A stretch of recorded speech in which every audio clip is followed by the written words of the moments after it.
Okay. Oh, it's my go, right? Okay. I'm leaving that in. God. I'm like... Is she still alive? I'm not really. Yeah, right? They roll me over. See? All her breath comes out. Oh, God. You're listening to The Watchers, a show where two women from opposite ends of New Jersey watch TV about women with interesting energy. You might also say you're listening to The Watchers, a show where two women with interesting energy. Yes, exactly. A lot of good lines in this episode. I think that was great number line one. Delivery. Yeah. Yeah. Great line delivery by Donnie. Great moment for Joy. We found out Joy wants to do pathology, which makes so much sense. Yeah. She'd rather deal with... She doesn't want to watch people die, but she'll deal with dead people. That does make a kind of sense. Yeah, they can't talk to her. She could just, I like that she's like into medical mysteries. I bet she watched House. Oh, she totally thought working in a hospital, was going to be like House, where they're like always in like a big fancy office instead of down in a place covered in blood and yeah, and some drug addicted older doctor is telling her it's not lupus. Exactly. I'm Jodie. I'm Andrea, and it is noon. It's noon. How many toes and fingers, actually maybe a full-on limb, would I trade for a Gregory House, Michael Robbie crossover episode in either of their hospitals? I wondered where that was going. Oh, maybe they find Whoa. I'm writing, this is my first ever fan fiction. I'm writing it here on the pod. They cross paths because Greg and Wilson, I call Dr. House by his first name. Yeah. Wilson and House are on their motorcycle trip. Oh. Robbie's on his motorcycle trip. They find each other in Alberta. Yeah, that's good. That's really good. Wow, I wrote it. And then they all die in an accident on the way home. They all hold hands and dive headfirst off a waterfall. Yeah. I was thinking they would be like driving off a cliff like Thelma and Louise. Thelma and Louise and Louise. Yeah. Yeah. That's good. Oh, boy. That's good. I love that. Yeah. Anyway, it's 12. Yeah, it's noon. Things are picking up. I do feel, so I've been saying for weeks now that like, I'm perfectly happy to chill with these people, but I also know that there's like a ramp up coming and I'm a little anxious to get to it. I feel like we're getting to it. Yeah, I feel like we're at a ska show because you keep saying we need to pick it up. Yeah, we need to pick it up. Yeah. Hold on. Oh no. The soundboard. Okay. Thank you so much. That one goes on for so long. It takes forever. Yeah. Yeah, no, but it does feel like, especially, we're not going to talk spoilers for next week in case there are people that don't like to watch the previews, but like, I watched the preview after the episode and it does feel like the hammer's going to come down next episode. The thing we're waiting for. I said last week, it feels like they're kind of clearing out space, like with patients and... Literally and emotionally, I think. Yeah, exactly. Because we can't be mourning Louis when all the machines go down and 20 people come flooding in from the other hospital and exactly everything falls apart. Yeah, I think we'll want to talk about Louis first. So the one thing, just to kind of set the scene for this episode, we got what you and I were hoping for last week. This is our nurses episode. Oh, yes, absolutely. We were just saying we wanted this. Yes, and also directed by Noah Wiley, whose mother was a nurse. So this is definitely sort of a tribute from him, I think, to all of the nurses. Speaking of which, she'll pop in and out, but I do want to highlight that we got a bit of Nurse Kim. She's been in the background for... Is that ponytail? Yeah. Okay. Braid. Did you, like, because she really, it's a little bit like juggling Jessie in this episode, where it's like, they really, she is all over this episode, and I was wondering if it's because they really wanted us to realize this is a nurse's episode. It's not just Dana Princess Perla episode, so they needed someone we don't see as much. I think so, because... So she's been in the background on and off for the whole time. Basically, she's been there the whole time. But she was the one in season 1 who was talking to Whittaker about him having to constantly replace his scrubs. Right. And there was a little bit of a flirtation there. Yeah, that's right. But this is Nurse Kim, played by Ambar Martinez, who is an actual nurse. Cool. Who is a part of the boot camp that they do. And so, that's a fun little moment then, because the delivery of how does she know all of that, and then Robbie's little like she just does, but it's like no, literally, no, she's a nurse. She just does. Yeah, exactly. Yeah, so I just wanted to give that actor / nurse a little shout out before we start, because it did feel a little bit like, look, we're pointing out how great nurses are in as many ways as we can. Look at this incredibly competent woman sweeping through, shouting directions, and then walking out the other door. It's just like, who was that woman? But yeah, amazing. Yeah, we are going to start with Louis, though, because it feels like the show starts and ends with Louis, but I do feel like you said they're kind of clearing the decks. Mm-hmm. And it's it's a reflection of the way that it actually is for doctors in an emergency room, where there may be something that does emotionally affect you and you still have to like get through that moment and then move on. And so we're going to get through the moment and move on. Well said. Yeah. What a heartbreak. What an expected heartbreak. How do you feel about how they handled Louis's death? And I liked it. I mean, I feel like I'm glad they didn't drag it out anymore. Yes. You know, like the anticipation was obviously building, like we were waiting for something to happen. And I'm glad that the actual part where he passes doesn't drag out, right? It gives us a chance to see how it affects each individual person. It is sort of patient as lesson, but then, you know, we get the reveal that he had a wife and that, you know, his wife and his unborn child basically died in a car accident. And that's when he really went off the rails. Yeah. We had talked about how we didn't want him to be just an example. We wanted him to continue to be more human than patient. And I think that this let us do that. They did such a good job, because my worry last week, not worry, because I do trust this show, but the possibility last week was that they kill him and then so much more is about his death. And even though it's his dead body in this episode, I read an interview with Noah Wiley about it. And he said, like, I really wanted it to go from the profane to the sacred. And the way they deal with his body in the beginning, I said to you, it's not sensational. They don't overly do it. There's a ton of blood. It's really hard to look at. And he is just a body in those first few minutes. But it feels so... It felt to me anyway. I've never been in a room when somebody's died of a pulmonary embolism, thank God. But that felt really real to me, but not like, sensational. I don't know. Yeah, no, it did. And I think that like the way that, well, let's talk about it a little bit in order, but I was thinking about the way that Dana and Emma handled his body. But, you know, we jump right back in. It's clear that things aren't going to end well for Louis. The things that really struck me here, I've seen doctors complain about the lack of realism with the compressions and the CPR because it's too gentle normally. This was not. You could literally I watched with subtitles and it literally said bones cracking. Yeah. But it's clear it's not going to work. That's the thing, too. I told you last week I had a little sliver of hope. As soon as it started, I was like, oh, they're not trying to convince us that he might come back. That's not what's happening here at all. And I'm also glad that they didn't drag it out in the way that, like, when Robbie lost it during the mass shooting and was working on that Jake's girlfriend forever and, like, refusing to give up. Like, Langdon was a little bit like, is there nothing else we can do? But for the most part, I think everyone in that room just knew that like there wasn't, and they did the things they were supposed to do to try, but that it was kind of for naught. But the initial scene where he passes, what I thought was interesting was just watching our normal characters, like Emma and Dana come in and we see Dana make eye contact with Langdon and there's an acknowledgement that it's not happening. Yeah. And Dana knows immediately, even though they're all still, like you said, going through it. Emma says, is he going to make it? And no, Dana knows. They all know. Yeah.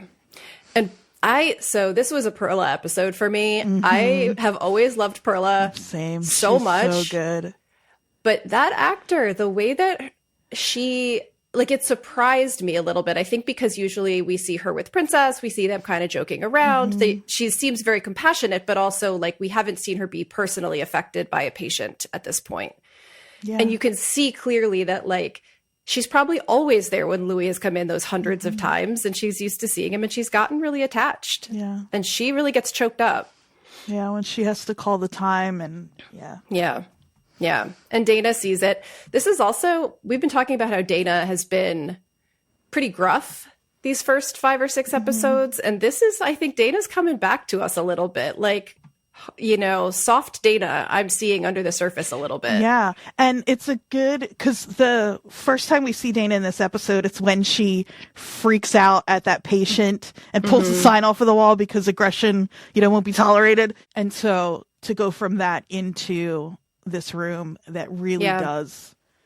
It's fun to watch the episode focused on just one person. I didn't do that totally, but the second time I watched the episode, I really was a little bit more paying attention to Dana throughout the episode and things that affected her.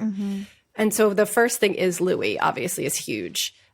She tells Perla to take some time before cleaning the body, which of course then she ends up taking over for her, which seemed to me very much not because she wanted to do it. She knew it would be hard, but because she didn't want Perla to have to do it. Right. She decided to use it as like a teaching moment for Emma.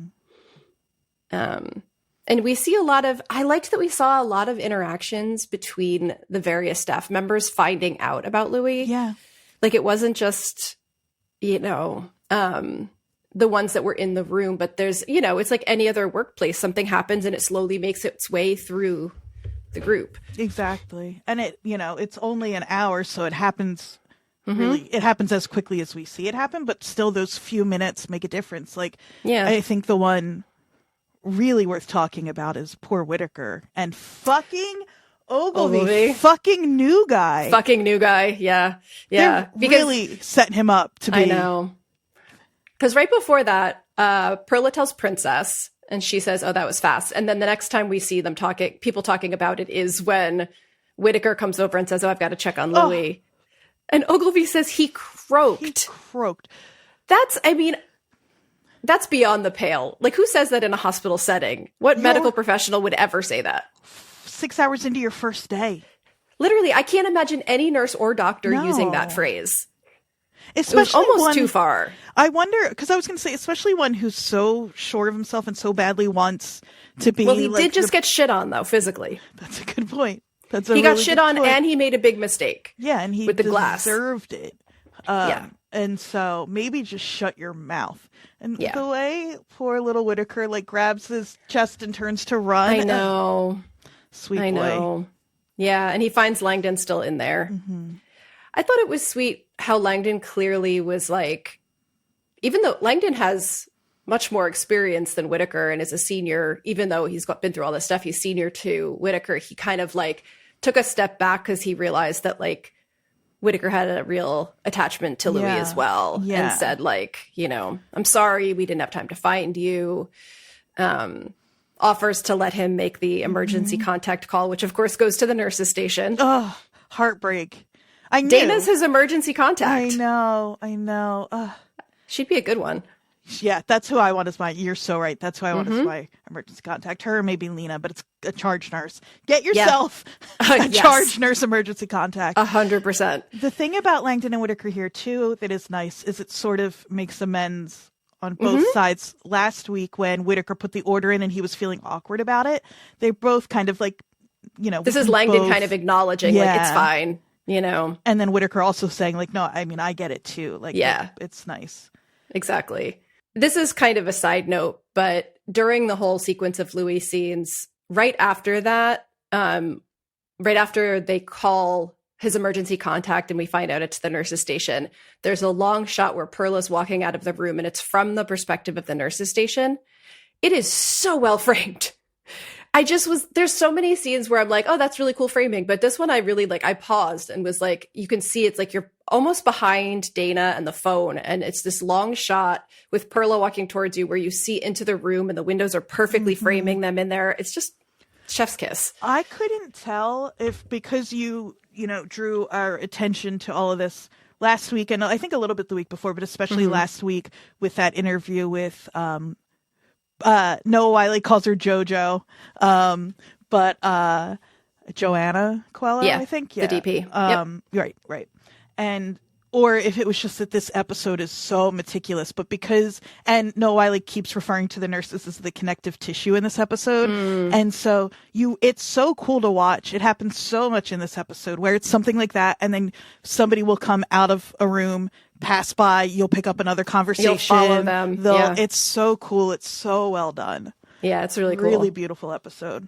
Perla says, guess it's good it happened here, not out on the street, which is sad but true. Yeah. Like, Louis was with the people who cared about him when he died, you know? Unless there's some great reveal later on, which I don't think there's going to be. So. The only, not to ruin this moment, but, like, I was right. You were so right. Three River Stadium. I wish that the second half of my prediction had happened where, like, suddenly a bunch of people from the Steelers franchise had come to, like, you know, pay tribute, but whatever. At least I was right about that part, at least. Yeah. And I mean, it would have to have gotten around really fast for them to all be 45 there now. minutes. So that's who true. Knows? Yeah, maybe that's why the stay room runs long. Yeah. They got to let all the Steelers in. There you go. Yep. He's still in the viewing room. Yeah. Never Three know. River Stadium, the Steelers and the Pirates both played there. Closed down in 2000, but yeah. But Louis was the groundskeeper. That's right. I called it. That's how he knew the fireworks guy. Exactly. Zamboni. Exactly. It's not Zamboni. Zamborelli. Something like that. Yeah. We get a quick scene of Santos and Whitaker in Louis' room. Santos being an absolute dick. Like, I understand that there's a place this is all coming from. Santos is still a piece of crap in this episode to people. Like, she's so stressed out. It's coming out every word from her mouth is just like, you know. So she's so up her own ass right now that she's not seeing how she's talking to people. There's also, like, it's way more in this episode than any leading up to it, how exhausted she is on top of everything else. Yep. And if anybody knows what exhaustion can do, first of all, it's anybody who works in a hospital, but it's also me. And it can make you a different person, but absolutely, it is odd that, like, I'm just curious about what else is going on with her behind the scenes that is making, because it's not just, it doesn't feel to me like it's just that she hates charting and has a lot of charting to do at this point. No, I think there's a combination of things. We had talked before about the Langdon coming back part, but we didn't talk about the fact that, and I saw an interview with Isa Briones talking about this, that she knows this is Robbie's last day for 3 months. And she and Robbie have kind of worked out a way of working together. That's true. And And Isa Briones literally said, like, she knows what she can get away with him, not in, like, a bad way, but just in, like, everyone is human and isn't always going to be at the top of their game. They have, like, a rapport going, and now this new woman has come in who's a hard ass and is, like, really on top of all the details. That's, like, kind of the opposite of Robbie, and she's seeing the next 3 months of her life being like, oh my God, how am I going to get through this? Yeah, that's such a good point. And as soon as you said that, there were two things that sprung to mind. One is Robbie asking her about whether or not she'd been to see the, like, staff psychiatrist or whatever. I forget what the wording is, but she's supposed to be seeing somebody about her mental health too, probably because of Pitt Fest and whatever. And then also when they're outside and she's like, do we like her? And Robbie kind of laughs and they have she's like, a vibe. He doesn't mind. Totally. Yeah. And really I think, like, and we're starting to see a little bit of division, like, it's not like the warring clans of Yellow Jackets, but we're starting to see some division between the Al-Hashimi folks and the Robbie folks.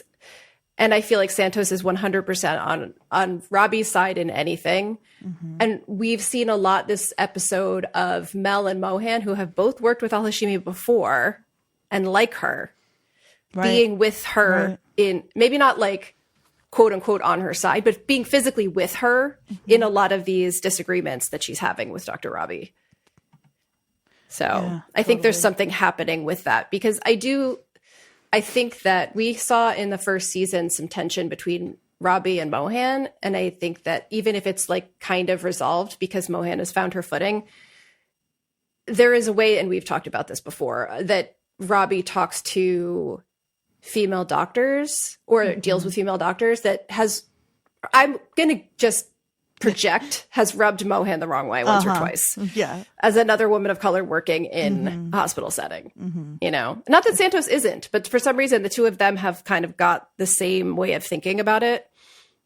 So, but yeah, Dana comes in to push them out of the room and send Santos on to another, like this whole thing is just Dana being like, Santos, can you work?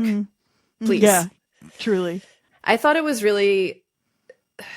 this was a really interesting episode with Emma and Dana too. We see a lot of sort of like glances and moments between the two of them that are unsaid that I thought were really interesting because like, so Dana is sort of saying a silent prayer over Louis when Emma comes in. And the scene of them getting ready, where Emma is helping Dana put on her gown and everything, Emma's been looking at Dana this episode with a lot of curiosity and interest, but also, I think, concern. So I saw an interview with the actor that plays Emma, and she was talking about how, in her mind,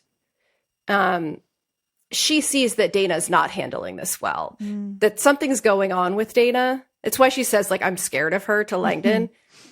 I think coming from the outside, if you don't know Dana as fucking Dana, right? The charge nurse, and you see her just today, the way she's been acting. Yeah. That's a woman who's not handling her shit. And so I think there's a bunch of scenes or a bunch of moments in these scenes where I see Emma looking at Dana being like, okay. Right. And this is the person not going well. And this is the person everybody's telling me to pay attention to and to learn from. Right. And so far I've seen her scream at a patient. Like, yeah, that's true. Yeah. Yeah. It's, you know, you only have one view on this person from this one day. You're not going to know all of the, as opposed to us where we have one day and 4 hours. So. Right. Yeah. we know Dana. Exactly. Yeah. I think Dana is, and I don't know if this is the script or if this is, the actor, but the number of times that there's an oblique reference to an 80s movie quote. Was there another one this week? You ever clean a dead body? You ever see a dead body? She says, you ever see a dead body right after. I missed that. Yeah. Yeah.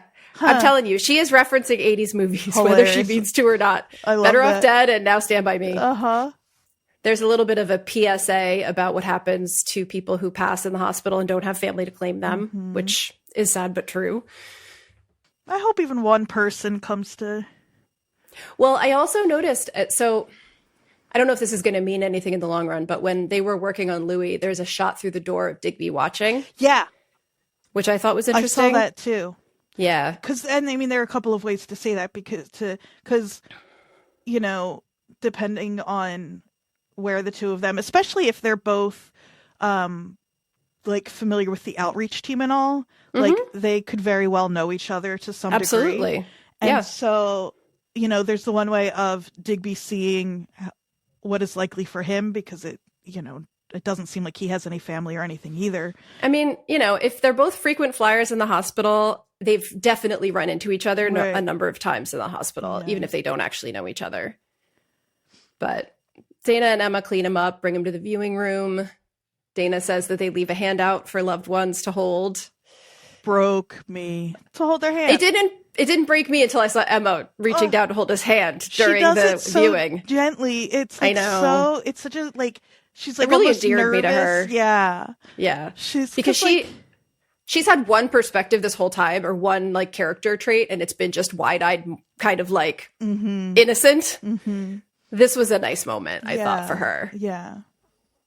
But yeah, they have a conversation about like, why do you keep doing the job? And it feels like Dana doesn't really have an answer right now, other than what she said to Langdon in the break room. Like, I didn't know what else to do. I was bored. Yeah, she shuts down, though, real quick when Emma asks her that. It's like hard to tell.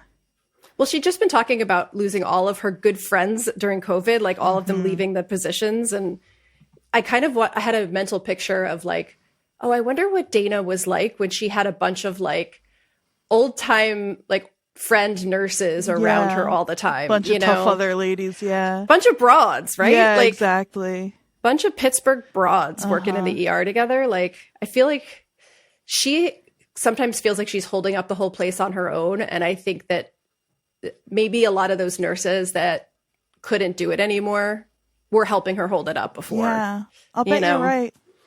That she had a team. Mm-hmm. And now she's got these young people that she's still like learning. That's right. Yeah. She also, because she has that scene with Langdon that is kind of related to all of this, where she says something really important, which is "damn donuts." Yeah. Yeah. Another perfect it was so good. We can talk about that scene now since there's no real obvious place to put it. Okay. The Langdon and Dana in the break room. I really loved this. Mm-hmm. This is what I mean. Watching Dana this episode, I feel like we're watching her heart kind of like fight to come back out. Yeah. Because this is the Dana that we love, right? This is Dana cursing about the donuts and the assholes upstairs while also telling her boy, her little prodigal son, that everything is fine with them, that she is not holding this against him. No. Check me off your list, kid. We're good. I know. I loved it. Like, it's just that sort of combination of tough exterior where she doesn't want to drag out the conversation. She doesn't want to have a heart-to-heart, but she wants him to know that they're good. Yeah. But also isn't going to baby him, because the thing she says before that is, "You're not as fast as you used to be." Mm-hmm. So yeah, she says, got a lovely patient for you in 2. Let's get you back on the horse. Mm-hmm. But we also find out here that Langdon's wife did not leave him. I was so relieved. Not that she wouldn't listen.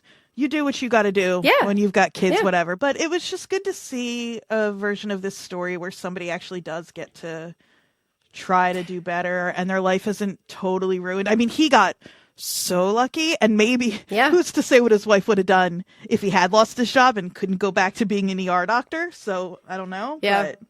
But I feel like in a lot of ways, Louis is a cautionary tale for Langdon in a lot of ways, because, and also like an example of how much privilege Langdon has to be able to get treatment for 10 months and have a job to come back to. Mm-hmm. Also, and Louis, a wife. Yeah. And a wife. Yeah. And kids. Mm-hmm. Yeah. And I think that, I want Langdon to be, I think just because I'm not interested in everything being awful all the time, I kind of want Langdon to be at least on a path to successful recovery. Right. Not that recovery is an end, it's a journey, but the fact that it seems like Langdon is being used as a foil for Robbie in a way where Langdon is dealing with his shit and Robbie isn't. And so it's helpful to have Langdon actually be not just pretending to be in a good place at 10 months in. Like, you're not going to be, everything's not going to be great, right? But he's working on it, and Robbie is avoiding things. Yeah, he's coming up on a year. That's a big milestone. Noah Wiley, in an interview about directing this episode, he's talking about Robbie and Langdon's relationship, and he said neither one of them want to admit that their perceptions were off, and to a large extent, Langdon represents this examined life, which is kind of like kryptonite to Robbie. Yeah, exactly. Is exactly right. That's exactly it. The only other important thing I think in this scene for me was we found out, which I suspected, that Dana did not press charges against the guy that punched her because she just didn't want to deal with it, which is her prerogative. Yep. But it also speaks to this thing that she and Robbie have in common of like just wanting to move on and move on and move on. And eventually that does catch up to you. That's right. So, but yeah, we have our moment with Louis at the end in the viewing room where everybody's talking about all the great things about him and their memories of him, which I really liked. Another Langdon moment in this end scene, they're all making these comments like, oh, what about, when I had to drag his ass in here, he was passed out in the park. He asked about Harrison. They're all saying things. And then Langdon says, how many times did he say he was going to quit drinking? And he looks at Robbie with intent. Mm-hmm. And I was like, yeah, like, Robbie, what Langdon is doing is very hard. And you need to give him a fucking break. Exactly. Like, I'm fully now, like, I know. And I understand the betrayal that Robbie feels. And I think I also understand the feeling that he is feeling guilt about failing in his mind, right. Langdon. But you got to see how hard this has to be. Yeah. And it feels to me, too, I think what it feels, hold on. I think for me, the thing is, like, it is crazy and so lucky for Langdon that he has this job at all and isn't in jail. Yeah. And Robbie kind of has put himself on the line with that too, because if it ever got found out that he knew and that, like, his career could be over as well. All of that is true. And so I kind of understand Robbie being like, what more does this guy want from me? But also, you work together. You did do it. You did put yourself on the line. You did. So now it's like, oh, so you're just going to be a big baby who can't work next? What, like. No, it's true. I'm a big proponent of, like, no one forced your hand. Exactly. Robbie, yes. Like, you made a choice. You decided this is how you were going to handle this. And now he's coming back. Right. And I know that they were like, Robbie didn't think he was going to see him before he left and blah, blah, blah. But that's also very like, my ex is going to be at this party, so I'm not going to be there. Exactly. Like, oh, well. You know, what a baby. What a big, giant baby. Maybe that's why Dr. Robbie likes babies so much, because he is one. Yes, agreed. I also just want to point out that the lyrics of the song that play at the end. Do you know that song? I don't, but it's Andrew Bird. It's new for this episode. Gotcha. They brought him on to write a brand new song. I should have known you would know the for answer the to end of this episode. Number of times I have cried to Andrew Bird songs. We can increase that by 1 this week. So the lyrics are as on the nose as he would let himself be without being so on the nose, he said. Yeah, that makes sense. It's because it starts with, can you see him tired and shivering? He's stumbling through the day. Can you see his lips a-quivering like he's forgotten how to pray? Can you see her way is perilous? She's absorbing all the blows. And who will now take care of us in the hills and valleys, the highs and lows? Goosebumps. Yeah. Oh, Andrew Bird, the man that you are. It was good. All I know is you'll need someone in the by and by, need someone who's going to cry for you. Yeah. And Louis. I mean, everybody needs someone who's going to cry for them, but like, the thing that gives, at least me watching this little piece is the way that all of these people who did genuinely care for him come together. Louis has people to cry for him. Yeah. In another, I think this was I have it. Hold on. This was a Decider article about this episode, and Brandon Mendez-Homer, who plays Donnie, was talking about how, because Noah directed this episode, him being like, look, the crying choice is there. We can all decide to cry or not. There are lots of ways we can react in this scene and do what feels right to you. And then Donnie was like, and then it started, and we all just were weeping. Yeah. The actor that plays Emma said something very similar. Yeah. Then she was like, I'm not going to cry. I'm an actor, blah, blah, blah. And then Noah starts talking, and she's like, well, there it is. Yeah. So I don't know that we'll see any more with Louis because he's still there. You're right. We might see people come in, which would be interesting to see the people that the hospital staff don't know that happen to be, or a part of his current or past life, but we'll see. We should check in on Jackson Davis probably as quickly as the show does, which is relatively quickly, but we actually get some real information now about him. And it is one of the 2 or 3 most obvious answers, I think, that we had talked about. So, because the options seemed to be, given every clue we'd been given, that this kid had not just been a dick having a fight. Right. That either he'd had some sort of mental episode, or the security guard had done something really like rash and racist and whatever. And maybe it was a combination of the two. Seems to be, yep. But we get a little, couple of scenes with, one scene with Jackson and Dr. Jefferson, where we find out he's hearing voices and he's got paranoia, and he is studying and he's in law school. And this is an age that schizophrenia can come on for a person. And especially if you're dealing with the stress of law school. There's, I don't know if this has ever come up on this podcast, but I always find it so useful, which is Sarah Rice, who hosts Brain Candy, she's a co-host on Brain Candy podcast, and she used to host a podcast. I think that she still does it from time to time, called This Changes Everything. She's a licensed therapist, and she always says, like, you need, for a light to turn on, you need the wiring, you need the light bulb, you need someone to flip the switch, and oftentimes that switch flip is it's like an intense moment of stress like this. So yes. Law school would be a good example. Absolutely. I think that, like, Princess is subtly in and out of a lot going on in this episode. And in this moment, I noted she and Dr. Jefferson, like, make eye contact when Jada is starting to kind of freak out. And Princess just really expertly kind of moves her out of the room so that they can continue that conversation. Yeah. There's also, Princess is great here. And it is one of those examples of, like, in a different episode or a different show, you wouldn't see that happen. Right. It would just be happening off screen. But it's also Jodie again. God, she is really way with words. Running her mouth. Yeah. What Her has the last youth is 10 showing. months been like for her? Is this every day? Jodie saying some bullshit? I know. To figure She out really what's needs wrong? to. Yeah. She needs to really watch her language around patients. Maybe she should make a video about that on TikTok. Put that on your TikTok, Dr. J. Seriously. So yeah, they're still dealing with Jackson. I think I'm sure eventually we'll see the parents.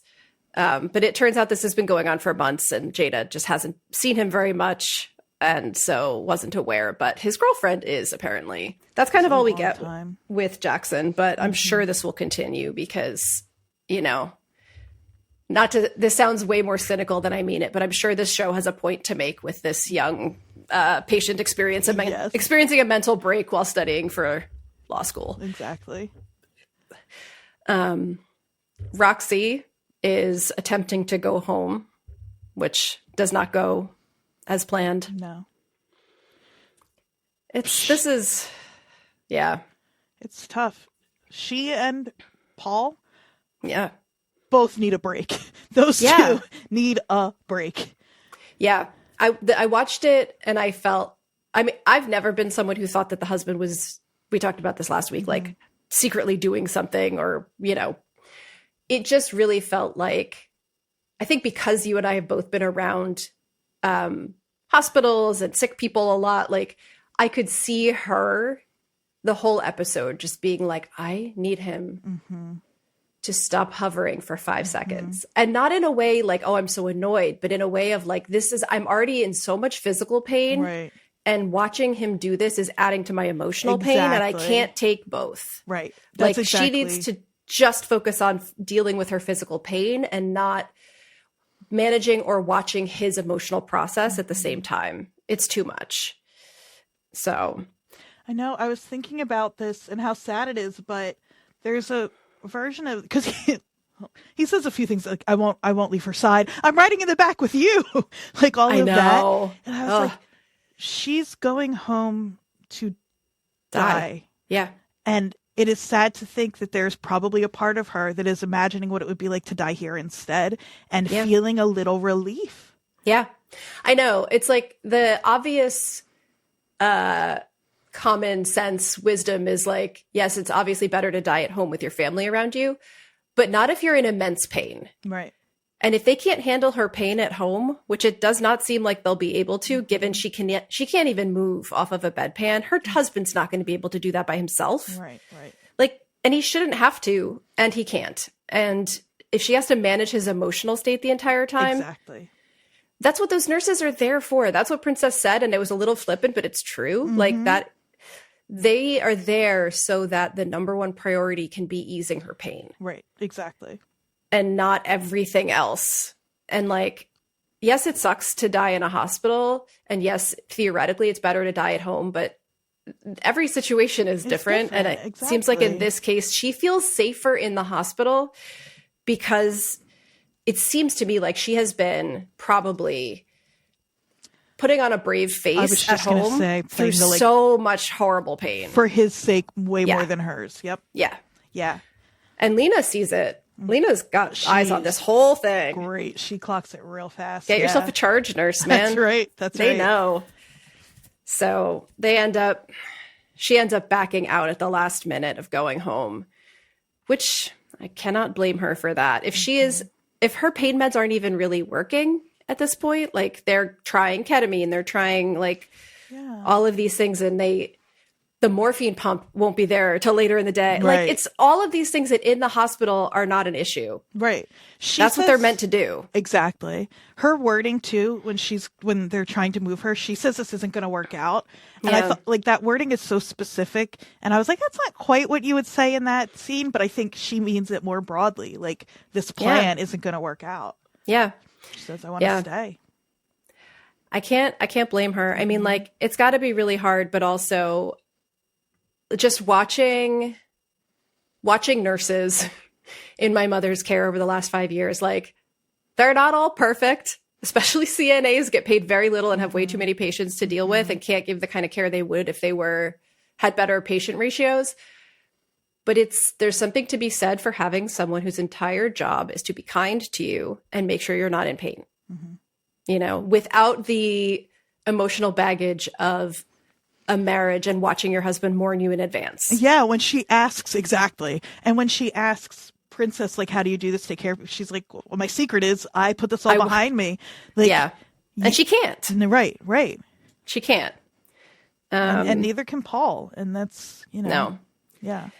It's like, it would be nice if watching Love Island would make this go away, but it's not going to. Right, exactly.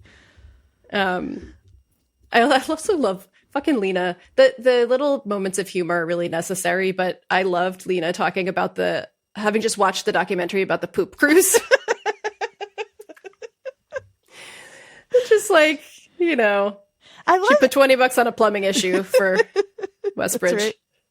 I love the little moment of her and Robbie too. I just love, I don't know, after however many episodes, I just sent a list of everything we've covered to a potential upcoming guest, I will say. Not the Pitt related, don't get your hopes up, people. My hopes are up, but, and just kind of looking through that list to see everything we've covered. Anyway, my point being, I really love a moment where two people who have known each other for a long time have a good and quick, easy rapport. And you see it with Robbie and Lena, who you don't get to see interact very much, and who probably only interact, when Robbie's covering for Abbott or handoff. Yeah. And so them having that quick little exchange, like, that sounds like something I'm never going to watch. It's just cute. Can't stay away from here. Like, it's nice. Yeah. It's nice. The Pitt's nice. The Pitt's nice, yes. People are nice. Oh, that was the other thing I was going to say. If I come into that hospital and my option is go home with my sad, heartbroken husband and my 2 kids, or stay in this ER that has all of the most beautiful people in Pittsburgh, the most competent, beautiful people in Pittsburgh. This specific ER is, I might not be in a hurry to leave either. No, absolutely. I'm not feeling well. Right. Speaking of not in a hurry to leave, let's transition to Gus. That's right. I'm a professional. That was really good. Thank you so much. It's this is so good that I'm not going to hit the applause button and make you deal with that. Thank you. This is one of the moments where I really noted the teams that are sort of unofficially formed at this point, because Al-Hashmi is with Mel and Mohan. And they're talking about Gus and the possible causes of his malnutrition, and the possibilities of psychosocial causes, a hunger strike, refusing food, and then Al-Hashmi says could be abuse or neglect. Right. And Robbie is like so focused on clearing patients. It's almost like he knows he's leaving. He wants everyone else to leave too. He's like, let's clear the decks.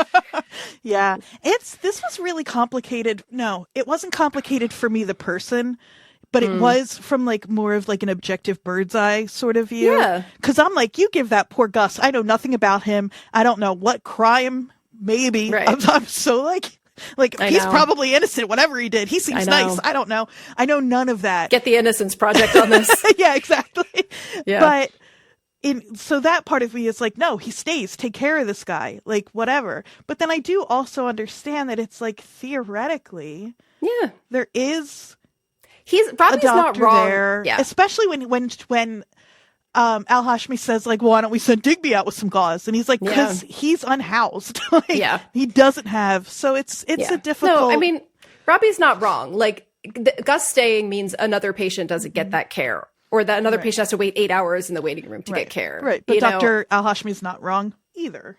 Yeah. So, but Robbie, oh no, go ahead. I was a little confused, and maybe it's just that we don't know enough about Gus, and so both of them are kind of going off what little information they have at this point. But I understand that food in prison is not great.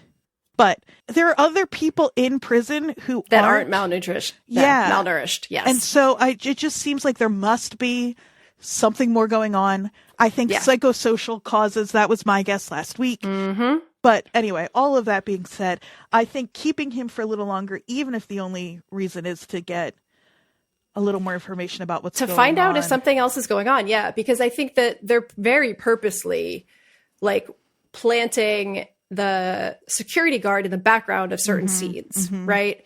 So when they're asking him questions about his diet, the first time they ask that question, he literally leans his head back like, oh my God. Yeah. And it's like, there's something else happening. Yes. And purposely that guard is just out of focus behind him in every time he's talking about food.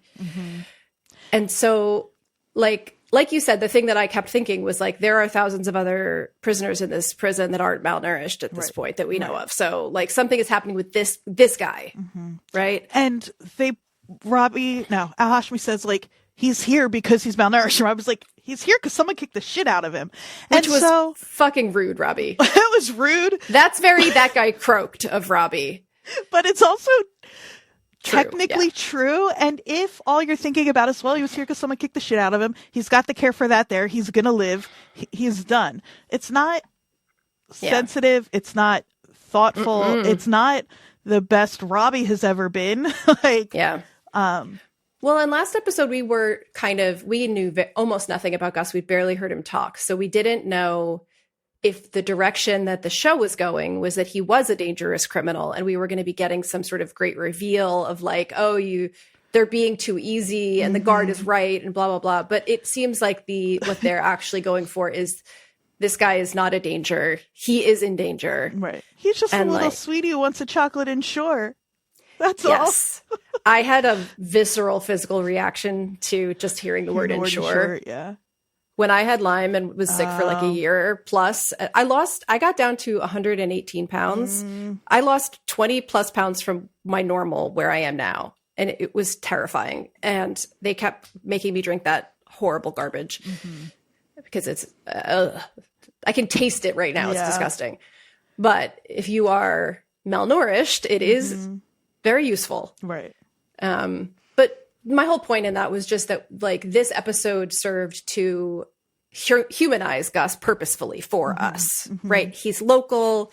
He knows the same high school that Jesse went to. They're talking about high school mascots. Record scratch. Jodie, record scratch. I've got a new approach to Dana. Okay. I'm just not going to question it anymore. Okay, yeah. I know what we're talking about. How, Dana, did you have your first kiss at Sonny's?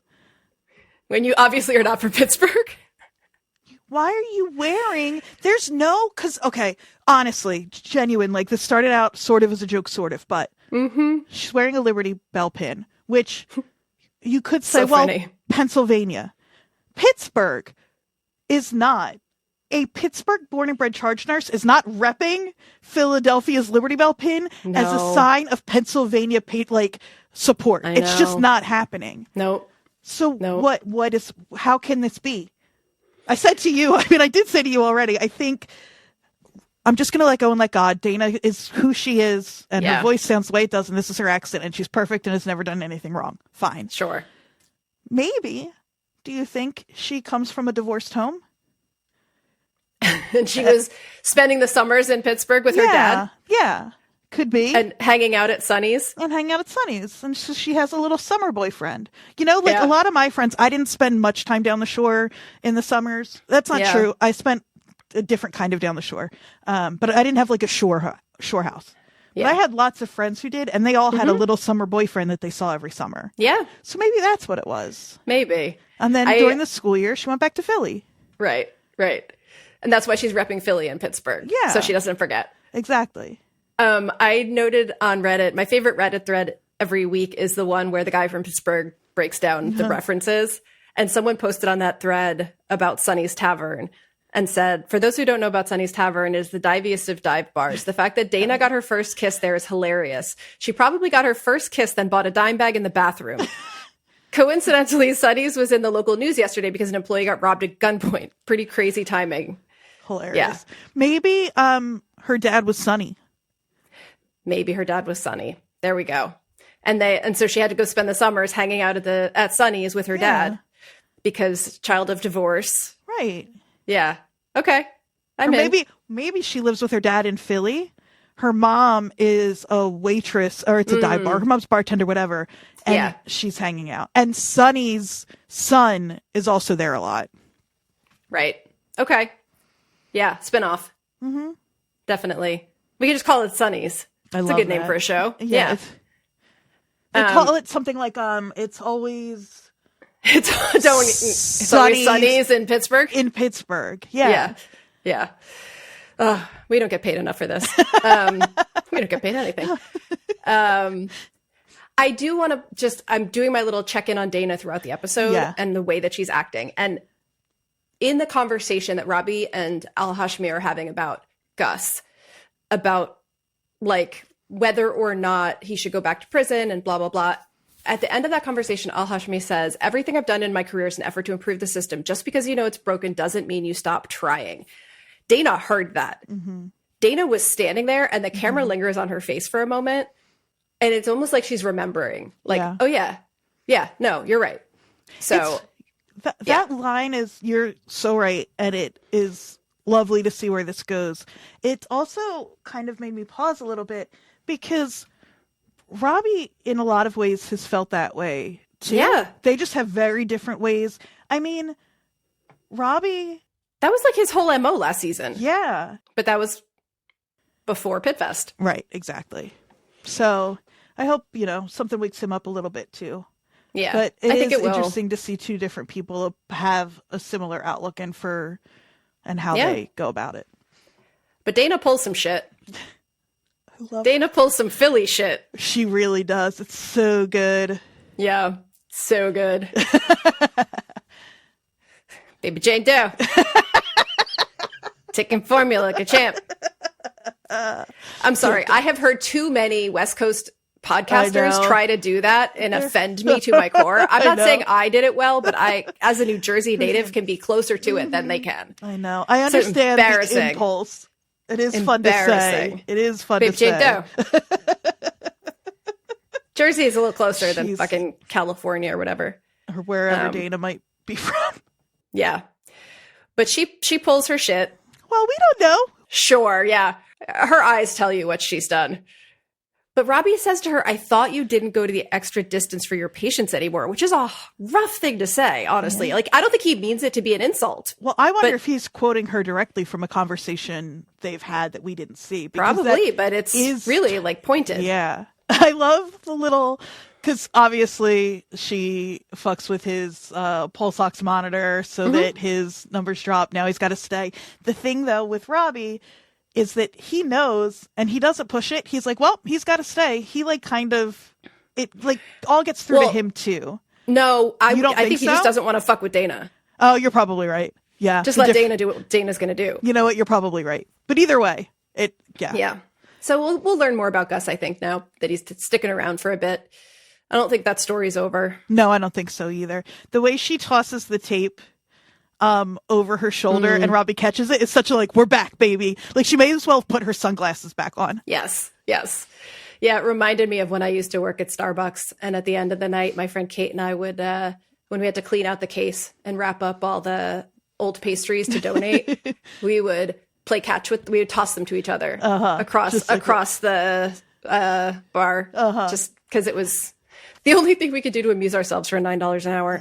Anyway. Well, Dana and Robbie are making a little more than $9 an hour. Well, Dana's making a little more than $9 an hour, and Robbie's making way more than that, even though Dana's working twice as hard. But what can you do? Yeah.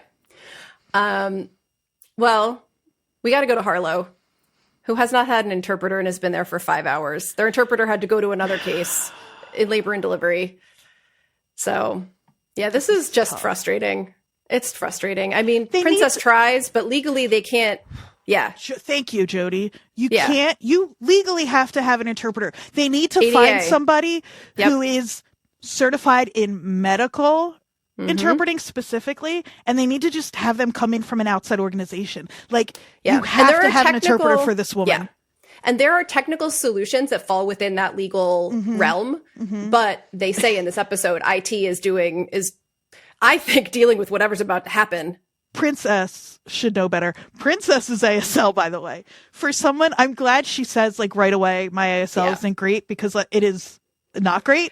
And I was like, for someone who speaks 5 languages, I'm glad, like, if this is how the other, I guess, 3 we haven't seen go, I don't know that we can count them all. But yeah.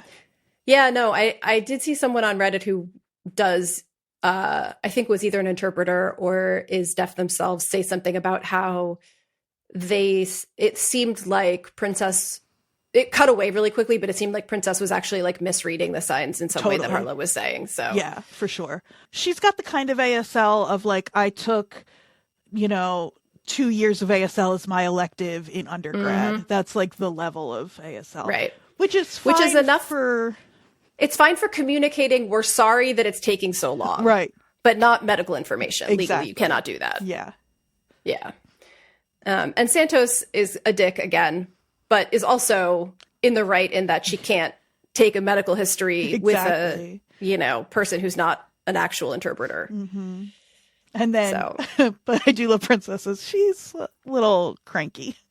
Yes. I love the sign for cranky. That was really great to learn. The other thing I think we should just mention is that, like, I saw a lot of people being like, why can't they just write it down? And why can't Harlow just write down what's going on? And you know more about this than I do by far, but from what I know, English is a second language to many deaf people, and their reading and writing may not be what we think it's going to be just because they're fully aware and intelligent. Yeah. If they were born deaf, then they learned signing and ASL as their main language. Yeah, best case scenario of child born deaf, their first language is ASL, their second language then could be English. Also, and I have no idea about Harlow's upbringing, and obviously this varies wildly, but deaf people are often not given the right access to learning that second language that they should on top of that. And so, and also, I don't know, you go to the hospital when you're not feeling well and have someone tell you to write down all of your symptoms and what happened. I know. She should have the right and the capability to explain. I sound like I'm yelling at you. I know you're not. No, I know you're not. But like, no. But that's why she shouldn't have to write it down. She should be able to explain what's wrong in the way that she can best express that.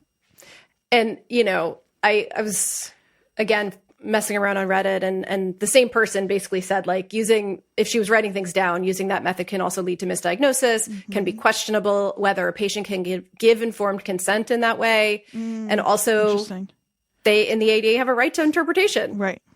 Yep. So, yeah, it just sucks. It really is, I think, pointing at Santos's frustration in general that day, but it's also pointing at, like, the rest of this season at systemic failures. Yeah. Like the fact that they have one interpreter running around that hospital at the moment, it seems like. And I'm guessing that it's more, again, I'm just projecting based on the ethos of the show and its values, that the point that they're trying to make is not that they couldn't have multiple interpreters, but they haven't paid for multiple interpreters, So they have like 2 on staff, and if one's out sick, you're fucked, Exactly. Should we meet Brandon Lee, who was on a motorcycle pyramid? Oh, Evil Knievel? How many motorcycle accidents are we going to see in this day? Should we make a bet? Yeah, we're at 2 right now, but I guarantee it's not the last one. Oh, I'm sure it's not the last one. I think we've got at least one more. I actually don't know. I keep going back and forth on just knowing. I think it's too obvious for it to be Robbie, but I was going to bring this up I was going to bring this up at the end. I saw some speculation that I thought was really smart on Reddit about how that friend Duke he's constantly waiting for. Maybe Duke's late because Duke got in an accident. Oh my God. And then we're going to have another motorcycle accident come in. And it's going to be Duke. I mean, he and Duke are friends. Maybe they ride together. Well, he's the one who helped him fix up the Bonneville. Oh, that's right. Yes. So, yeah. Yeah. I saw an interview with Noah Wiley who did not intimate this at all, because he was just saying that like Duke coming in is interesting for the audience because he's the one person that knows Robbie outside of being Dr. Robbie. Right. Like no one else we have not met anyone else that he has in his life outside of work. So. Man, that's a really good point. Yeah. Ooh, not that I want anything to happen to poor Duke. Cool name. Cool name for a guy with a motorcycle. Very cool name. But there's something there. I know. We'll see. Duke, I mean, they've been like, it's we're all waiting for Duke right now. Mm-hmm. I think Dana has seen Robbie without a helmet, because in this moment, she asks Brandon, were you wearing a helmet? He says, of course. Mm-hmm. And she looks right at Robbie and says, oh, what do you know? They're still in style. Mm-hmm. Dana knows everything. She does. She's seen him without the helmet. Oh, he thinks he's fooling her, and he is not fooling her. 100%. Absolutely not. Yep. It seems like this guy's going to be fine. He wants to get right back out there, and he wants to get back to the parade right now, which is not happening. Yeah. It's so silly. They do this really cool, the fluorescent injection test. I didn't know anything about that. Yeah, that was cool. I thought that was really cool. Yeah. I also, in that moment, Joy makes a joke about using it for Halloween. I guarantee you Joy is a horror movie fan who goes to like haunted houses and maybe cons. Like, that's my backstory for Joy. I love that. I'm trying to find... have you ever heard? I love that. I could see her being totally into like medical or like special effects, makeup and stuff. Yeah. Have you ever heard "Four wheels move the body, two wheels move the soul"? I had not. I've heard this once before. I was trying to find if it's still in my text record. I was working at a coffee shop once years ago, and there was a poor woman on a first date with a dude. You could just stop there. Sorry. It was one of those dates where, like, if he had gone to the bathroom, I may have passed her a note and been like, are you okay? Yeah, like, do you want me to call you and pretend like you have an emergency? Because it was, like, exhausting. And he literally said this to her seriously about he rode a motorcycle, and he very genuinely said to her, you know, they say four wheels move the body, but two wheels move the soul. And I would have just passed away. The way my inside shriveled up, and her just having to be like, oh, I've never heard that. Just like, so. Well, and Robbie, I mean, I love Dr. Robbie. Liked it. He thinks he's so cool with this bike. He legitimately gave me the ick in this moment. He says, they call it an ankle break. No, wait, that's not what it was that got me. He says, he asks the guy what he rides. And the guy says the Bullet. And he goes, oh, Royal Enfield ankle breaker, thumper. I'm like, and I wrote in all caps, he is such a fucking nerd. It's so funny. He's been into bikes for 30 seconds and he thinks he's so cool now. Yeah. He's trying to be really, really cool. The other thing I think we want to highlight from the the Brandon section is Donnie gets his moment to shine. He's expert suturer. And I think Ogilvie may have a crush, and I don't blame him.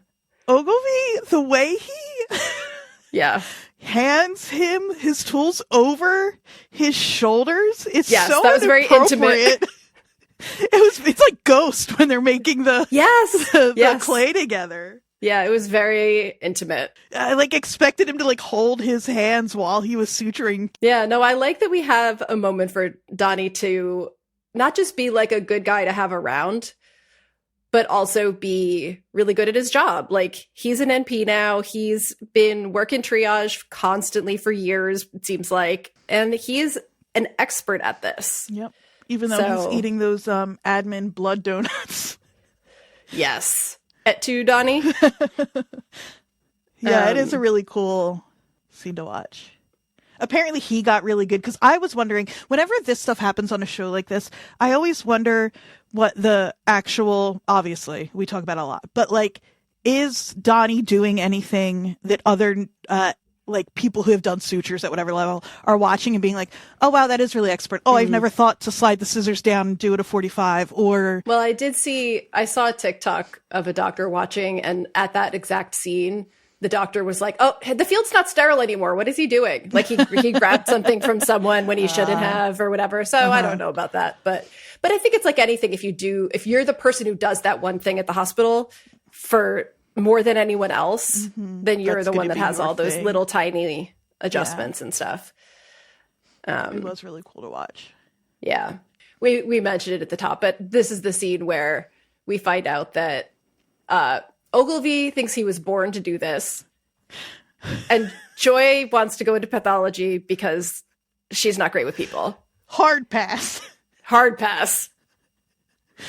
And Donnie gets the, you have an interesting energy line.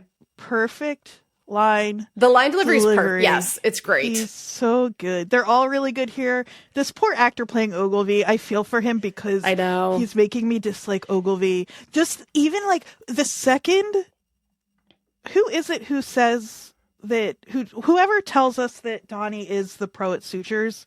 It's Whitaker, I think. Oh, it is Whitaker? Okay. Yeah. Which I really loved. I liked Whitaker really giving Donnie respect. Yeah. And he's not like, Ogilvie asks if they can watch Donnie do it. And Whitaker, like, you can see him responding to Ogilvie a little bit there, but not in like he's like, yeah, be my guest, Donnie, do it. Yeah. Like, it's not, Ogilvie's the problem there. But, yeah. Ogilvie's face when he realizes that there's someone whose ass he can kiss and who he can it gets so obsequious almost. It's like gross. Yeah. I'm anti-violence in general, but he has a very punchable face. Fucking new guy. Yeah, fucking new guy. The last thing here about Donnie that I want to mention is his tattoos. Joy asks about them.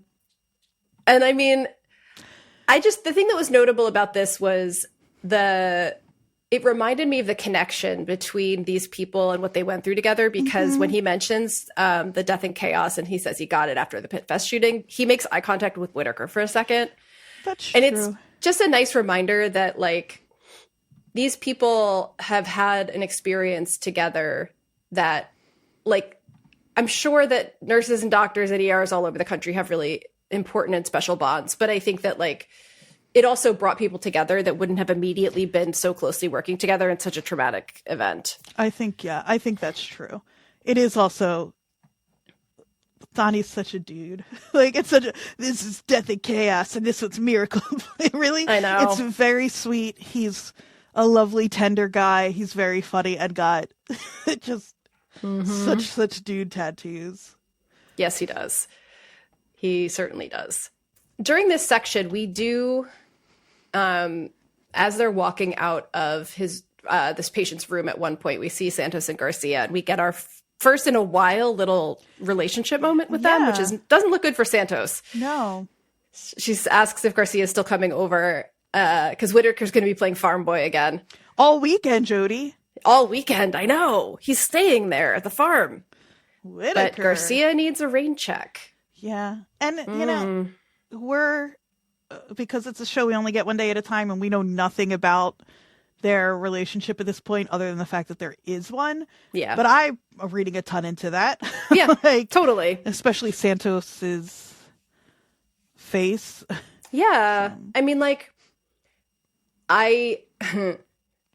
it just reminds me so much of like the power differential thing we talked about when we first wondered about this. Like, that cannot be good. No. That cannot be good for Santos if things aren't going well with them. Like, you have to work with that person. And that person has, like, power over you. Right. And maybe not directly, but still is in a position of power in the hospital. Yeah, and knowing how guarded I'm going to bet Santos is, but how we know, she tells us that she uses it, as a defense mechanism, that I can imagine that I'm way speculating, but I would bet that Santos has stronger feelings for Garcia than she has ever told Garcia. Absolutely. And is writing a very different story about their relationship in her head than she has ever verbalized to Garcia. Yeah, I think that's 100% true, regardless of if there's any proof of it.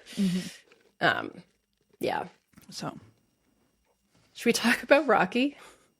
This is a very for the Doug Loves Movies. I haven't listened to that show in a while, but the not for emetophobes designation he used to give to certain movies. That's right. This not for emetophobes. I'm not particularly squeamish. I don't often laugh at potty humor. The one thing that makes me laugh, and I don't know why, but man, a good puke really, it's because of Stand By Me. I think we talked about it because of that movie, I think. Yeah. It just always, there's a video from, I think, America's Funniest Home Videos that is a montage set to the William Tell Overture of babies projectile vomiting.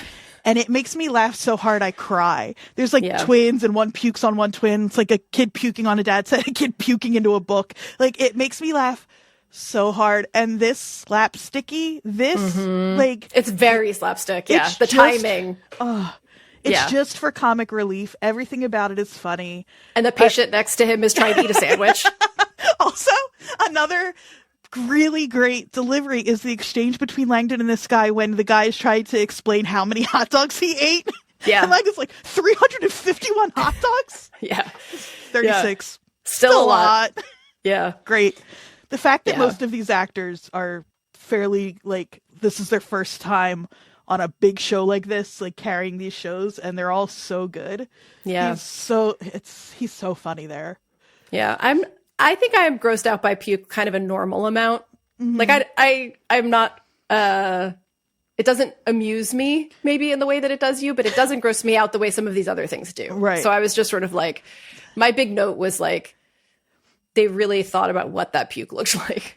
It is so puked up hot dog. It's all hot dogs. I couldn't find out. That must be what it is. So often you find out you think this puke actually isn't that. It's in Pluribus, the dog food is haggis. Yeah. And then they had to make it even shinier to make it feel more like dog food. It's not dog food.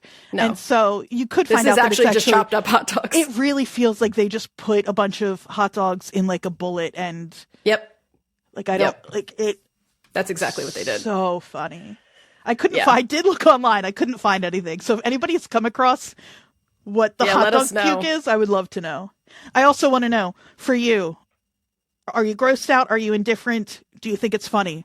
Puke, poop, viscera. And then also, would you rather hold a rat, a snake, or a cockroach? Or maggot. Yeah. It's the important issues we tackle here. Yeah. I did total side note, but I did I meant to send it to you. An interview with Jeff Hiller about New York City, a street interview, just answering rapid fire New York questions. And the question was what do you say to people who say the rats are cute? And he was like, well, you think that until one of them runs across your foot. Then what do you think? I was like, that's literally Jodie's argument. Yeah, except it was my fucking hand. It was not my foot. I would have preferred that. I had a shoe on. Disgusting. Yeah. Yeah. Rocky seems like he'll be fine. He's going right back to the hot dog eating contest next year. He's got to defend his title. Yeah. As someone who spends a decent amount of time at Coney Island when I lived in the city, it's sort of a legendary circuit of people. So naming him Rocky made me laugh because it made me think of the dude a few years ago who was eating the rotisserie chicken in Philly every day. Right. That's right. His name wasn't Rocky, but the Rocky Steps just make me think of it. Made me think of a recent Instagram reel I saw of Alex Horn and Greg Davis in Philadelphia on their U.S. tour, where Alex Horn ran up the Rocky Steps while Greg Davis sort of half-heartedly sang the theme song. Delightful. Our dear friend Chris Gethard won that episode of Taskmaster Live. I know. So proud. I've never been more proud of anyone that I know in real life. The two of them, Alex and Greg, were just on Good One also with Jesse David Fox. I haven't listened to that yet. It's a great episode. Yeah. Oh, cool. Really good.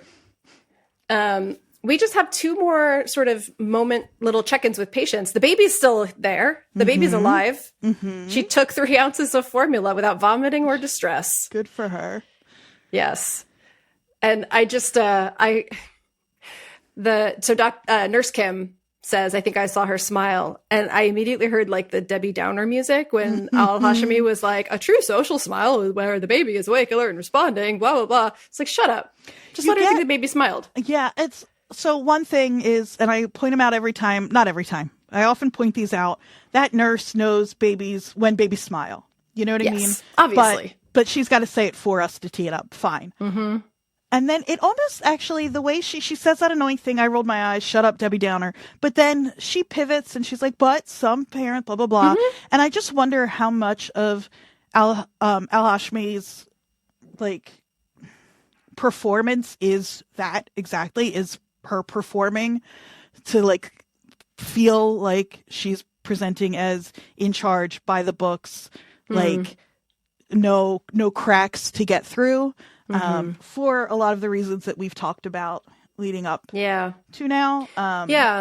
This would be a good time to bring in the Santos charting conversation that happened, because I think it relates to this way she's presenting herself. And I do think that what she said about always trying to improve the system, I still think that it's a fool's errand to try to trust the machines with this process, right? Pay more doctors and nurses to actually work. Right. But I think that what she says about Gus is partly to tell us that it is not just that she's obsessed with AI, that she is hopeful about being able to still improve the system through a lot of different ways, including this app that she loves, that she clearly has a stake in. Right. Yeah, I think that's true. It is just that specifically is going to be something, I mean, you and I are never going to budge on with her. Nope. There are lots of other things where I could be like, well, you know, that's not the way that I would go about it, but I could see why. That's not one of them for me, especially when we see how it pans out with Santos. So. It hallucinates a history of an appendectomy. Robbie is delighted. He is so fucking smug in this moment. But I would be too. I know, but it was just like, shut up. Thank God they didn't do what I was worried, which was they were just two little fuck ups that the doctor upstairs was quick enough to catch. Santos didn't kill anyone. Which was my worry. Yes, absolutely. It's better that it's something that got caught for sure. But I've just never seen Robbie so happy. So happy. And I will say, like, I don't think this is the gotcha necessarily that he thinks it is, because she has never said don't proofread the AI charts. Like, you have to proofread dictation. You have to proofread everything. Like, make sure it's correct. Yeah. And and Santos should have proofread. Right. So if all you're using it for is charting, maybe this is less likely, but it's not just that AI hallucinates mistakes like that. Like, it can do, there's just stuff, I can imagine it doing something that you wouldn't necessarily even be able to catch. Like, I don't know what that, maybe, again, if all you're using it for is charting, that's probably more difficult because you know what you want it to say. But it's like, it can be really sneaky. I know. I mean, let me be clear. I do not think that it's a good idea, but I also think that Robbie just really wants Al-Hashimi to be wrong about this, which I also get. But, you know, this is just another instance of Santos kind of not only fucking up, but kind of like not being apologetic about it. And that's what I meant when I said, like, I think part of what's happening with her is that, like, Robbie will be annoyed with her and then let her get away with it because they're on the same quote unquote side in this. Al-Hashimi will not. No. So I think she sees the 3 months ahead as a little rough. Yeah, I think you're probably right. The only other person that we haven't really mentioned, we only see for like a minute. And that is Mr. Francis. In the hallway, and Donnie goes to pick him up as a patient, and Mohan like swoops in. Yeah, well, I think that resolved really quickly though, because Mohan explained, like, this guy's here every month. He asks for me, and then basically talked up Donnie to Emma as like super amazing to learn from. I think she realized that, like, she didn't want him to think that it was because she didn't trust him. It was more like she's used to dealing with this guy. Yeah, I kind of think maybe what her move should be is to suggest to him that he schedule a monthly D-dimer test with his like primary care physician, or with, I don't know how they're administered, but like you can, I have to imagine he could have those scheduled somehow. You can also schedule to have stuff done at a hospital if that's something that you know what I mean? Like, you don't have to be coming into the ER once a month to do that. I wonder if it's an insurance thing again. Right. Who knows? But like maybe it's maybe if he does it in the emergency room, it's covered in a different way. Ugh. Yeah. But it is a little bit of an example of Dr. Mayim being a little softer on patients than is maybe always. Right. Yeah, we're kind of seeing this, like, how much permissiveness and how much catering to, like, how much breaking the rules is worth it, etc. And everybody's opinion on that seems to be very flexible, depending on who it is and what their position is. Yeah, it's one of those things, too, where it's like sometimes it really serves her well. But that means then sometimes it's not going to. And if we, that can be hard to, like, what's the word I want that means this? Calibrate. That can be hard to calibrate. Like this. That's helpful for our listeners. I got to oscillate, and I would have gotten to calibrate if you'd given me another second or two. Okay. That can be hard to calibrate, especially for a young doctor. She's still, honing that. But so I don't know. So I guess maybe I'm a little more open to letting her be that way, because it's like, I don't know. Yeah. You can't pick and choose when you're accepting of how somebody else deals with that stuff. So, yeah. And he's not, like, he is a man on a gurney in the hallway that is not grabbing at nurses. He's just kind of hanging out and thanking her for her help. So, and I did feel for him, because apparently the reason he's there monthly is just because he's nervous. Yeah, I get that. Not because, I mean, there may be actually something going on this time, which might be why we're seeing him. But I do get the idea of, like, just check. Yeah. Just make sure I'm all right. Especially for something like a blood clot. That's one of those like list of fears where it's like, oh, he is on a medication that's supposed to make that impossible. But I get it. No, I get it. I get the doctor saying, like, there's no way this is possible. And me being like, but it might be. But it might be. It might be. Just because it hasn't happened yet doesn't mean it won't. Yeah. Yeah. So, but I think that kind of covers it. The only other thing I don't think we mentioned is we got a brief interaction. I think maybe we talked about it a little bit with Langdon and Emma.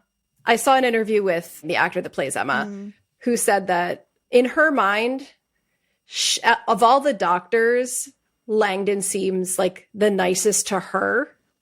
And that's why she, like, is sitting there having this conversation with him, that she's comfortable around him. I love this, because especially knowing his little relationship with Mel. Like, he seems to be, and especially considering how I felt about him the first couple hours last season, that Catherine Van Arendonk described as having the energy and a chin dimple perfectly calibrated to communicate, I'm the hot one and I'm also a problem.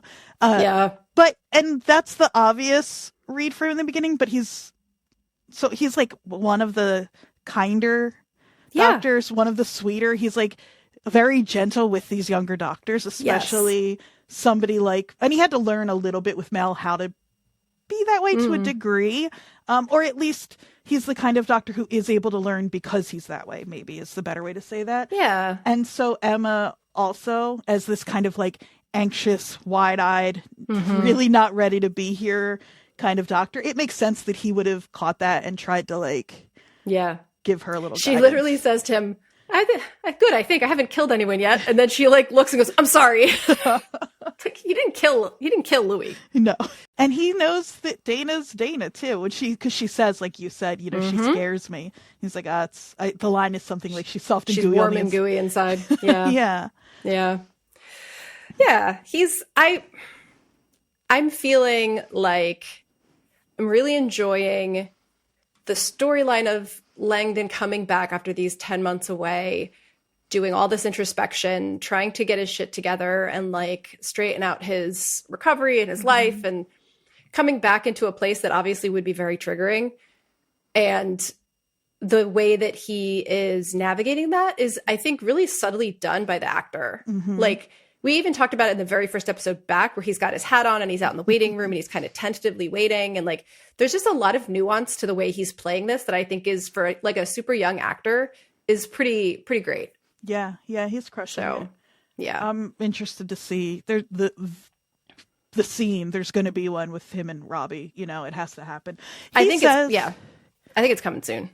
He says nobody checked in on him while he was away. I know. I felt so bad. I know. And I wonder, it surprised me that Dana didn't at least like, I don't know what, send him a card. I could see her doing something like that. Or yeah. Well, she seemed sincere when she apologized in that moment. And then immediately afterwards, he asks about the guy that punched her. Mm-hmm. I think that she needed people to be checking on her as well. Yeah. I think that's probably true for a lot of them, where it's like everybody's fighting for their life right now. Yeah. And so, which isn't an excuse, but it is. No, but I think of all of them, Dana had maybe the worst, like 1-2, no, pun intended, 1-2 punch in that day. And so I think if anybody he would be forgiving, if there's anyone he would be pretty quickly forgiving of for that, it would be her. Yeah. And I'm not surprised Robbie didn't. I would not be shocked to learn he'd been checking in an HIPAA violating way. Pretend, like, I could see him calling and acting as if he were, like Langdon. This is my new headcanon. Like acting as if he were Langdon's primary care physician or something, and just like calling there to get. See, I think he's being too petty of a bitch for that. You're probably right. I think he's sulking at home, being like, "Fucking Langdon's ruining my life." Right. While being butthurt that Langdon hasn't like reached out to apologize. You know what? I take it back. You're so right. Yeah. I still love him, but we gotta be honest about the men in our lives. As well. It's important. Yeah, exactly. You don't have to be honest about the other genders in your life, but right. Just I gotta stop. We're really gonna. I know. Couple little things. I saw a TikTok from HBO Max that I shared with you. That this set is a no cell phone set, and so they have a lending library that they've all built together. Yeah, and it's so like sweet. It's a lot of books. Yeah, I love that. I want a tour. I want someone to just stand in front of it and pick up every single book so I can see what they're and tell me who's read which books and who brought which in.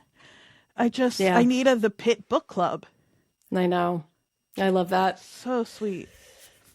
We have two very sad things that I know our listeners are surprised we haven't mentioned yet.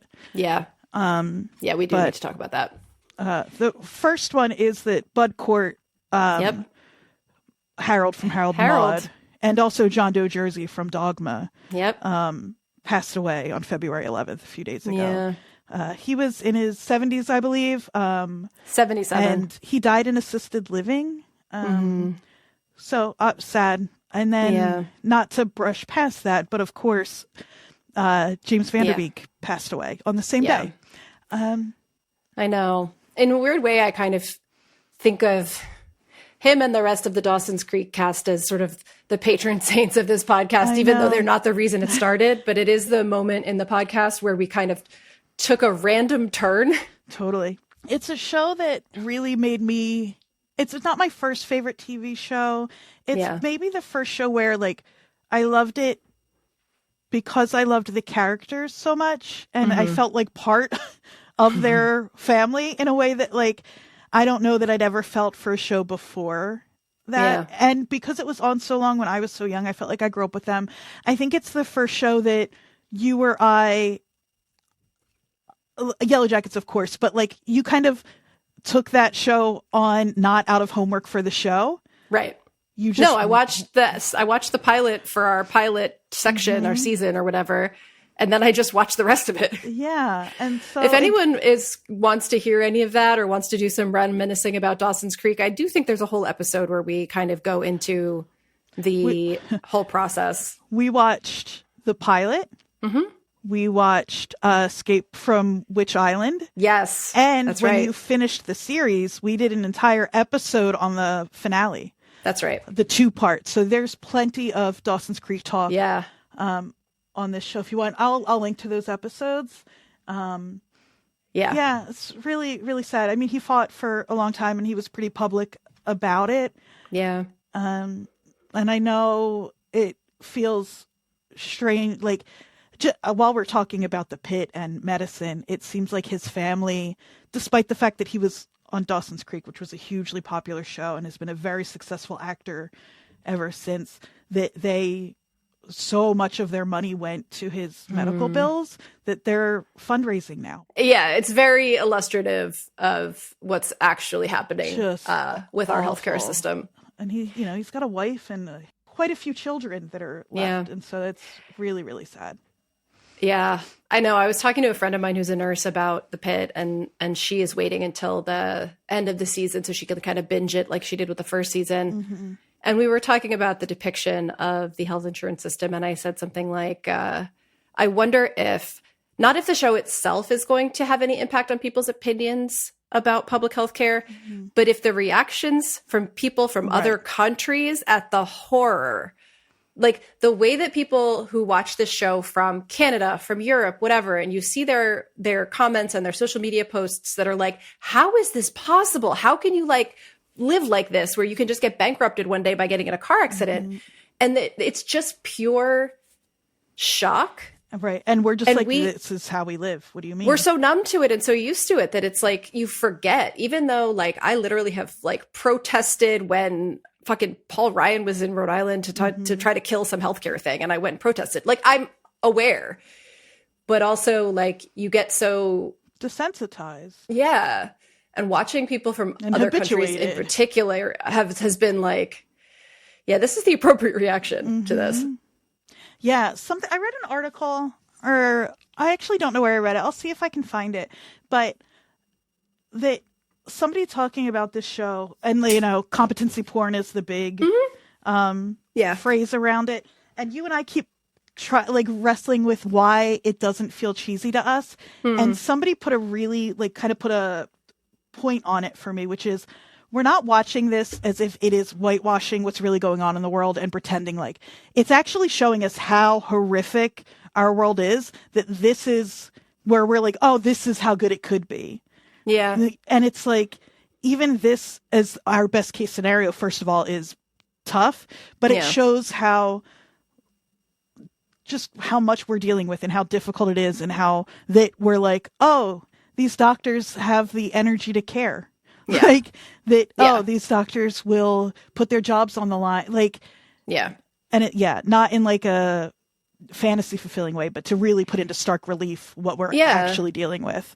I think you said it right in the beginning of that section where you said these doctors actually have time to care. The fantasy is that when the doctor has to tell you that it's going to cost you thousands of dollars to be there, that they have the wherewithal and the energy to feel bad about it and try to help for a second, as opposed to just moving on to the next thing. Mm-hmm. And I know that there are doctors and nurses out there that do, but I also know that practically they just do have to move on to the next thing. Right. It's not their fault. Yeah, exactly. And so that was helpful for me to kind of think about it that way. I don't know if I've mentioned this on the podcast, but I just talked to her yesterday.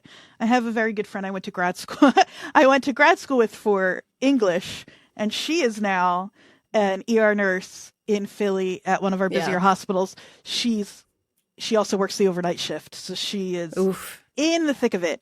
And I said, she watched last season. She hasn't started watching season 2 yet, but before the end of the season, she's going to let me know when an episode pops that has something that she feels like she might want to get on the soapbox about a little bit, and she might jump on with us. So I wonder if that's a thing that more nurses are doing, is just waiting to watch the whole thing. That's really funny. Right. Because my friend is she's an NP. She used to work in the cardiac ICU at a New York City hospital. Oof.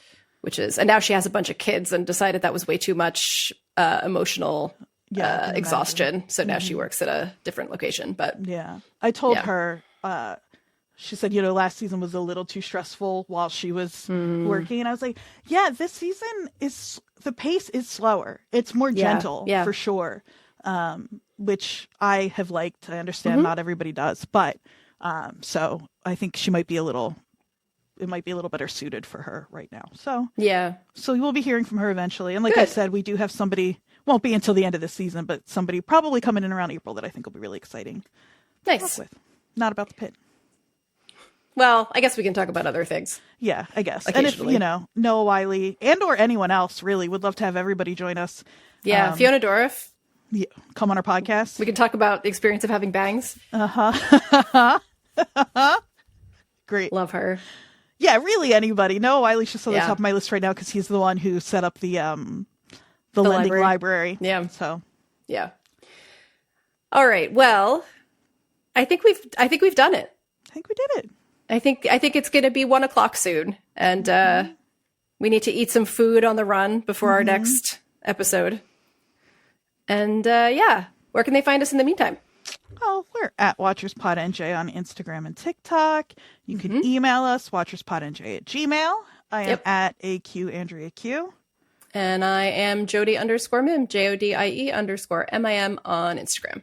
Yeah, and we don't ask this every week, but you can leave us a 5-star review on Apple Podcasts along with your review. Haven't gotten a review in quite a while. They really do help. I know it seems fake.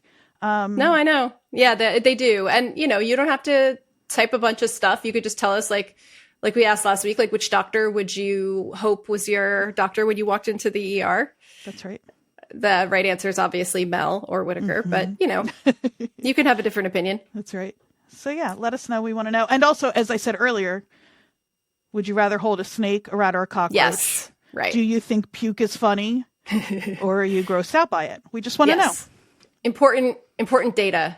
Erase all of that. Your favorite on-screen puke. Oh, God.